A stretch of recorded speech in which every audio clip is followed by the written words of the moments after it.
लेखक। निकिता फिलोसॉफी में पीएचडी कर रही थी।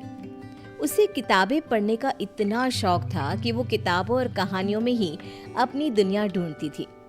निकिता जब ग्रेजुएशन में थी तो उसने एक किताब पढ़ी थी, वर्ड्स नॉट सेड।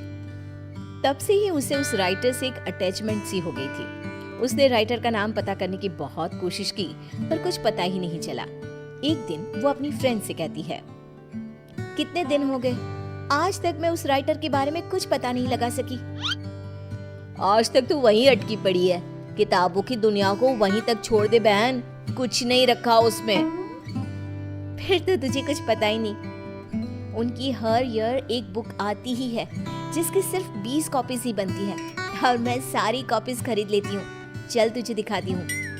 निकिता प्रिया को स्टोर रूम में लेकर जाती है। रूम बिल्कुल ठंडा। प्रिया को ऐसा महसूस होता है जैसे वो यहाँ पहले आ चुकी है। कुछ अजीब सा महसूस हो रहा है, मानो मुझे कोई अपनी ओर खींच रहा हो। कमरे में चारों तरफ गुफ अंधेरा। अपने फोन की फ्लैश लाइट ऑन कर निकिता फोन को चारों तरफ घुमाती है। हर तरफ बस उस अज्ञात राइटर की ही किताबें थी। सारी बुक्स को यहाँ छिपा कर रखती हूँ मैं। मेरे अलावा यहाँ कोई भी आता नहीं, इसीलिए इस बात की घर पर किसी को भनक तक नहीं है। ऐसा क्या होता है उनकी किताबों में कि तू इतनी दीवानी हो गई है उस राइटर की। निकिता वहीं अपने पास के सेफ से एक बुक उठाती है। उसकी धूल चटकती हुई उसका पहला पन्ना पढ़ना शुरू करती है। ठंडे बंद कमरे में टॉर्च की एक सीधी रोशनी के उजाले में वो दोनों मेरी लिखी किताबें पढ़ रही थी। तभी उसकी सहेली को अपने कंधे पर किसी का हाथ महसूस होता है। ओह, ओह! क्या हुआ प्रिया, तू चीखी क्यों? मुझे ऐसा लगा किसी ने मेरे कंधे पर अपना हाथ रखा हो। निकिता रुक तो, मैं देखती हूँ। निकिता हर तरफ लाइट दिखाती है पर वहाँ पर कोई नहीं होता।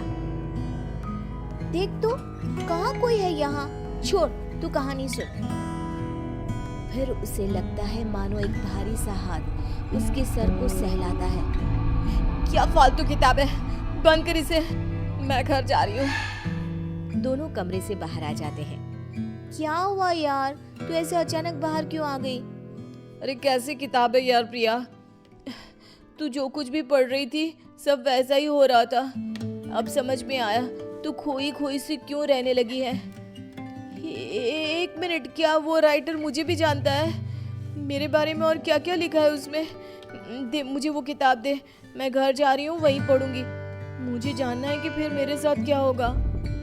निकिता के लाख मना करने के बाद भी प्रिया एक बुक लेकर चली जाती है और उसी दिन से उसका नंबर ऑफ आने लगता है। अगली सुबह निकिता को अपने घर के गेट पर ही वही बुक एक एनवलप में रैप्ड मिलता है। एक हफ्ते तक प्रिया की कोई खबर नहीं मिलती। निकिता किताब का पन्ना पलटती है जहाँ प्रिया के गायब होने के बाद टू बी कंटिन्यूड लिखा था। अब मैं नेक्स्ट पार्ट का वेट नहीं कर सकती। प्रिया मेरे कारण ही गुमशुदा हुई है, पर मैं क्या करूं? निकिता एनवलप में आए बुक को खोलती है जिसमें एक एड्रेस होता है, एक ऐसी जगह जिसका नाम गूगल पर भी मौजूद नहीं था। पर निकिता बस पकड़कर निकल पड़ती है। पालनखेत, पालनखेत। ये तो वही जगह है। मंजिल ने राही को ढूंढ ही लिया। निकिता जैसे ही बस से उतरती है, बस गायब हो जाती है। लगता है ये बस मुझे यहाँ लाने के लिए ही आई थी। निकिता रोड से जंगल की ओर बढ़ती है। अंदर चलते हुए उसे एक खंडर दिखता है जिसके अंदर वो जाती है। अंदर उसे एक लड़का डायरी लिखते हुए दिखता है। अरे आ गई आप, आइए आइए। आप ही है वो राइटर? मुझे बताइए कहाँ है प्रिया? वहाँ देखो।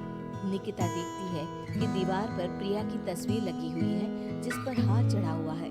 प्रिया की फोटो के साथ वहाँ कई और लोगों की तस्वीरें भी थी। ये सब क्या है?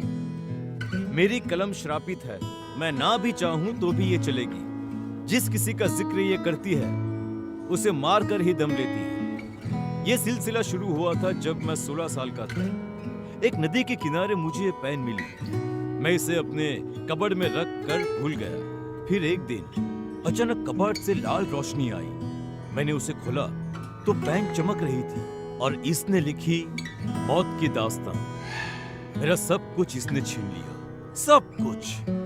मैंने उसे खत्म करना चाहा, पर नाकाम रहा। मैं सब कुछ छोड़कर जंगल में रहने लगा, पर यह तब भी नहीं रुकी। तो इसे रोकेगा कौन? तुम नहीं मरी। बाकी जिस किसी का भी इसने जिक्र किया, उसको इसने निगल लिया। तुमने मेरी सारी बुक्स पढ़ी, उसे संभाल के रखा, पर तुम्हें कुछ नहीं हुआ। तुम ही वो मसीहा हो निकिता। मुझे बचा लो और इस खेल को रोक दो निकिता। निकिता पेन उठाती है। उसके पेन को पकड़ते ही एक औरत उड़ती हुई आती है और पीछे से उसे लिपट जाती है। उसके शरीर से खून बहे जा रहा था। खुले बाल, झुर्रियों से भरा उसका चेहरा बड़ा डरावना लग रहा था। मेरी गोद में बैठो निकिता, आओ ना।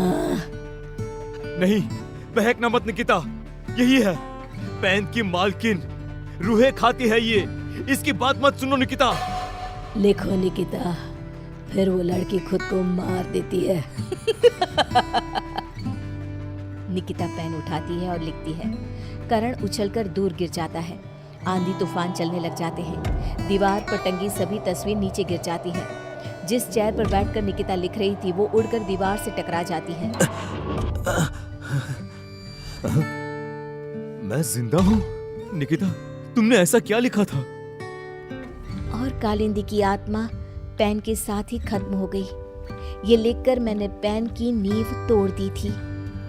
दोनों उस हवेली से बाहर आ जाते हैं और हवेली गायब हो जाती है।